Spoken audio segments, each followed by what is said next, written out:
Healing వాస్తు తిరిగి స్వాగతం మిత్రులారా.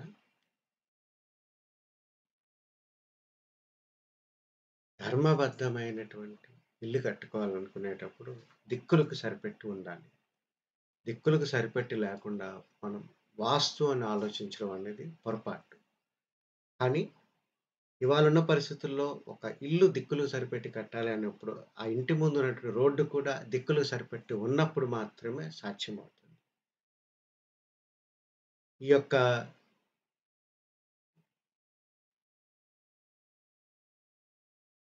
హీలింగ్ వాస్తు తిరిగి స్వాగతం మిత్రులారా.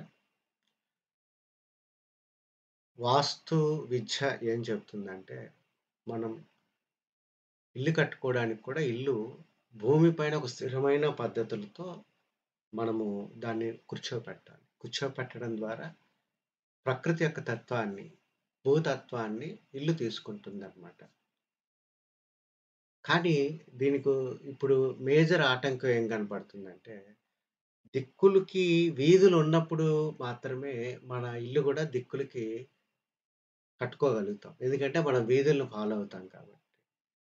ఈ ధర్మాన్ని గాఢంగా, అతి ముఖ్యమైనదిగా, చాలా పారామౌంట్ ఇంపార్టెన్స్ ఇచ్చేదిగా భావించినటువంటి మేము, ఇప్పటివరకు ఇల్లుని కట్టుకోమండి అని చెప్పాము. కానీ ఒక డెవలపర్స్ గాని, బిల్డర్స్ గాని మనం వాళ్ళంత ఉత్తేజం చేయలేకపోతున్నాం. ఎందుకంటే వాళ్ళకి దిక్కులతో సరిపెట్టి కట్టాలి అంటే ఒక నాలెడ్జ్ అనేది ఉండాలి. అందువల్ల వాళ్ళేంటంటే బ్లంట్‌గా వారికొచ్చినటువంటి క్షాత్రం, భూమి ఏ రకంగా వచ్చినా, వారు బైలాస్ ప్రకారము అంటే లేఅవుట్ రెగ్యులేటర్ అథారిటీ వాళ్ళ బైలాస్ ప్రకారము 9 మీటర్ల రోడ్లు వేశామా, 12 మీటర్ల రోడ్డు వేశామా, 18 మీటర్ల రోడ్లు వేశామా, లేదా ప్లాట్ మినిమమ్ 120 ఒక 100 స్క్వేర్ మీటర్స్ వేశామా, ఒక 10% ఓపెన్ స్పేస్‌కి ఇచ్చామా, ఇలాగా రూల్స్ ఫాలో అవుతున్నారు గానీ, ఇల్లు కట్టడం ఫైనల్‌గా లేఅవుట్ ఏయడం ద్వారా, ఆ లేఅవుట్‌లో ఉండేవాళ్ళు మానసిక ఆనందంగా ఉంటారు అనేది వారు ఫాలో అవ్వలేకపోతున్నారు. అందువల్ల మనము ఒక లేఅవుట్ డైరెక్ట్‌గా కొంతమంది ప్రజలు ఒక సమూహంగా ఏర్పడడం ద్వారా మీరు గాని ఎక్కడ కోరుకుంటే అక్కడికొచ్చి ఒక ఎకరం దగ్గర నుంచి మనం ముందుకు వెళ్ళడానికి సిద్ధంగా ఉన్నాము. స్థాపత్య వేద వాస్తు, టౌన్ ప్లానింగ్ టెక్నిక్స్ మరియు ఇవాళ ఉన్నటువంటి అర్బన్ డెవలప్‌మెంట్ అథారిటీ ప్లానింగ్ యొక్క 2 విధానాలను జతకూర్చి భూమి సేకరించేటప్పటి నుంచే మనము ఆహ్, ఆహ్, సేకరించేటప్పుడే దాని నమూనాని తయారు చేసి, అది మన ఎవరైతే అందులో ఆహ్, కలగలిసి ఒక భాగస్వాములుగా ఉన్నారో వాళ్ళందరికీ ఎక్స్‌ప్లెయిన్ చేస్తూ, మనం కొనుగోలు చేయకముందే ఒక ప్లాన్ గూడా తయారు చేసి, ఇదిగో మనకింత ఏరియా రావచ్చు, ఇన్ని ప్లాట్స్ రావచ్చు, ఇక్కడ పెట్టుబడి పెడితే ఈ రకంగా వస్తుందనే ఒక అవగాహన ఇవ్వడంతో పాటుగా ఆహ్, దాన్ని అప్లై చేయడము, దాన్ని ఎగ్జిక్యూట్ చేయడం బాధ్యతలు కూడా మేమే తీసుకుంటాం మిత్రులారా. అందువల్ల కనీసం ఇవాళ అర్బన్ డెవలప్‌మెంట్ అథారిటీస్‌లో మనము గజము కనీసం అన్ని డెవలప్‌మెంట్ చేసి కొనాలనుకుంటే, కనీసము మనకి రూ. 7,000 లేకుండా ఒక గజం పడే అవకాశం లేదండి. అందుకే మా నినాదం ఏంటంటే, మినిమమ్ 120 చదరపు గజాలు ప్లాటు వేయొచ్చు. కానీ కనీసం 150 చదరపు గజాలుంటే, మనకి చుట్టూ సెట్ బ్యాక్స్ ఒక హాఫ్ మీటర్, హాఫ్ మీటర్ వదులుకున్నా సరే, మన ఇల్లు కట్టుకోవడానికి కావాల్సినంత స్పేస్ ఉంటుంది కాబట్టి, మనం 150 చదరపు గజాలలో 33.5 ఎకరాల్లో ఒక కాన్సెప్ట్ అనేది తయారు చేశామండి. ఈ యొక్క కాన్సెప్ట్ అనేది ఏన్షియంట్ టౌన్ ప్లానింగ్ పద్ధతులు, వాస్తు పద్ధతులు మరియు అర్బన్ డెవలప్‌మెంట్ అథారిటీ డీటీసీపీ వారి అప్రూవల్స్ ప్రకారము రెండిటిని కలగలిపి చేసింది మిత్రులారా. చూడండి. ఇది ఎంత చక్కగా కనీసం 448 ప్లాట్లు మనం సమకూర్చామండి. ఇందులో హైలైట్స్ అనేది ఫస్ట్ వీడియోలో చెప్తా. ఎందుకంటే, ఈ మహాశివరాత్రి పర్వదినాన ఇలాగా ఒక కనీసం 150 గజాలలో ఒక కాలనీ లాంటిది ఏర్పాటు చేయాలనే సంకల్పంలో ఇవాళే డిజైన్ చేయడం జరిగింది. ఫస్ట్ వీడియో ఇవాళే పెడదామనే ఆలోచనతో ఇది చేస్తున్నామనమాట. మిత్రులారా ఫస్ట్ ఏంటంటే, ఒక గ్రీన్ బెల్ట్ అనేది 3 మీటర్ల గ్రీన్ బెల్ట్ అనేది మనము ఈ లేఅవుట్ చుట్టూ ఏర్పాటు చేయడం అయింది. అంటే 964 అడుగులు, 1426 అడుగుల వెడల్పు, పొడుగు ఉన్నటువంటి దీంట్లో మనము ఒక మీటర్ తక్కువ కాకుండా అంటే ఒక దగ్గర దగ్గరగా 3 మీటర్లు తక్కువ కాకుండా అంటే 10 అడుగులు ఉంటుందండి. ఈ 10 ఫీట్ ఆహ్, గ్రీన్ బెల్ట్ చుట్టూ ఇవ్వడం జరిగింది మిత్రులారా. ఇది ఒక రియల్ ఎస్టేట్ చరిత్రలో ఎప్పుడు ఎక్కడ జరగదు. వాళ్ళు ప్రతి అంగుళం భూమి ఒక ప్లాట్ కింద ఎలా మార్చాలనే లెక్కలోనే ఉంటారు. అంటే బైలాస్ ప్రకారం రోడ్స్ వేసిన తర్వాత బైలాస్ ప్రకారం ఒక 13% ఓపెన్ స్పేసు యుటిలిటీస్‌కి అన్నీ వదిలిన తర్వాత మిగిలిన ప్రతి అంగుళము వాళ్ళు ప్లాట్ ఎలాగేయాలనే చూస్తారు.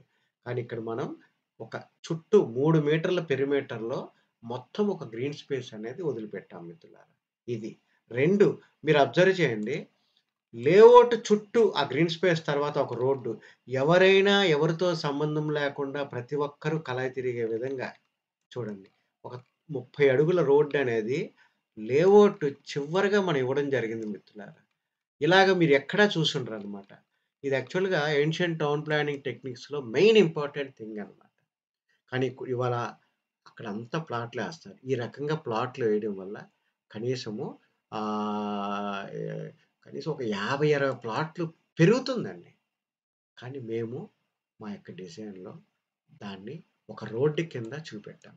సో, ఎవ్వరు ఎటు పక్కకి వెళ్ళాలి అనుకున్న ఒక ఔటర్ రింగ్ రోడ్ ఎలా ఉంటున్నాయి ఇవాళ నగరాలకి. ఇవాళ హైదరాబాద్ నగరం అంత డెవలప్ చెందిందంటే సిటీ లోపలికి వెళ్ళకుండా అంతర్గతంగానే తిరుగుతూ ఇక్కడ స్పేసెస్‌ని యాక్సెస్ చేసే విధంగా ఇదొక ఔటర్ రోడ్ లాంటిదనమాట.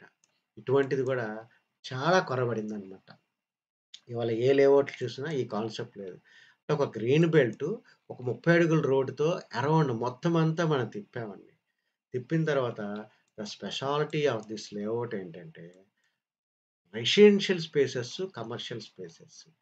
అంటే మధ్య భాగాన్ని కంప్లీట్‌గా ఒక 3 ఎకరాలలో ఒక పెద్ద పార్క్ ఇచ్చి, దానిలో 10 అడుగుల వాకింగ్ ట్రాక్ ఇచ్చి, అందులో మధ్యలో కాస్త సిట్ ఔట్‌కి వాటికి కూర్చునే వ్యవస్థ కొంత, కొంత ఫల వృక్షాలు, పూల వృక్షాలు సంబంధించినటువంటి డెవలప్ చేసే విధంగా మనం ఒక 3 ఎకరాల బ్రహ్మస్థానం అండి అదంతా. ప్లస్ దిక్కులకు సరిపెట్టి వేయడం జరిగింది. ప్రతి ప్లాటు అది ఏదో ఒకటి తూర్పో, దక్షిణమో, ఉత్తరమో, పశ్చిమమో భౌగోళికమైన దిక్కులకి అలైన్ చేసినటువంటి ఇదండి. ప్లస్ మెయిన్ ఎంట్రీ ఎటుపక్క ఉంటే, అటుపక్క నుంచి లోపలికి 18 మీటర్ల రోడ్డు మనం ఇవ్వడం జరిగిందండి. ఇదొక హైలైట్ అన్నమాట. అంటే ఇక్కడ ఎంట్రన్స్ నేను దక్షిణం అనుకున్నాను కాబట్టి, దక్షిణం నుంచి ఎంట్రీ అనేది పెట్టిన తర్వాత అరౌండ్ ఈ యొక్క బ్రహ్మస్థానం అరౌండ్‌గా మనం అన్ని కమర్షియల్ స్పేసెస్ ఏర్పాటు చేసామండి. ఈ కొత్త కాన్సెప్ట్ ఇవాళ నేను కొత్తగా చెప్పొచ్చండి. ఇది చాలా ఏజ్ ఓల్డ్ ట్రెడిషన్ అనమాట. ఒక లేఅవుట్ యేసుకొని, ఒక మధ్య భాగంలో ఒక పెద్ద ఓపెన్ స్పేస్ గ్రీనరీతో పార్క్ ఉంటుంది. లేదా ఒక దేవాలయం ఉంటుంది. లేదంటే ఒక అమ్యూజ్‌మెంట్‌కి సంబంధించి ఉంటుంది. లేదా ఒక స్పిరిచువల్ సెంటర్ అనేది ఉంటుంది.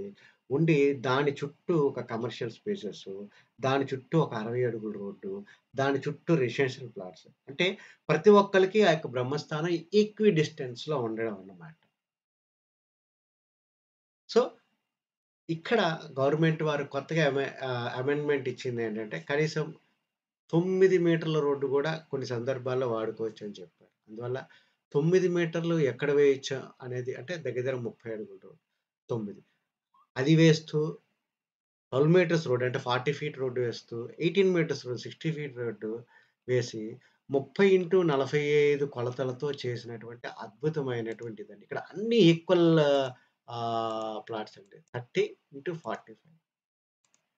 సో, ఇందులో మనము ప్రతి ప్లాట్‌ని మనం ఏ రకంగా అచీవ్ చేశాము, ఏ రకంగా చెందాము, అలాగే 448 రెసిడెన్షియల్ ప్లాట్స్ అనేవి ఇందులో రావడం జరిగింది మిత్రులారా. సో, ఈ పర్వదినాన ఇటువంటి ఒక కాన్సెప్ట్ అంటే వాస్తు అనేది ఇంటికి అనుకుంటున్నాం. వాస్తు అనేది ఒక టౌన్ ప్లానింగ్ టెక్నిక్స్‌లో ఎలా ఉపయోగించొచ్చు అనేటటువంటి వాస్తవ పరిస్థితుల్ని, జ్ఞానాన్ని రెండిటిని ఇచ్చేసి ప్రజలకి కనువిప్పు కలిగించే విధంగా ఒక అర్థవంతంగా మీరు 10 మంది రెడీ అవ్వండి. మేమున్నాము. తెలుగు రాష్ట్రాల్లో ఎక్కడికైనా వచ్చి మీ క్షేత్రం ఎలా ఉన్నా సరే అందులో అర్థవంతమైన లేఅవుట్ వేసి సర్వీసెస్ ఇవ్వడానికి. థాంక్ యూ వెరీ మచ్ మిత్రులారా.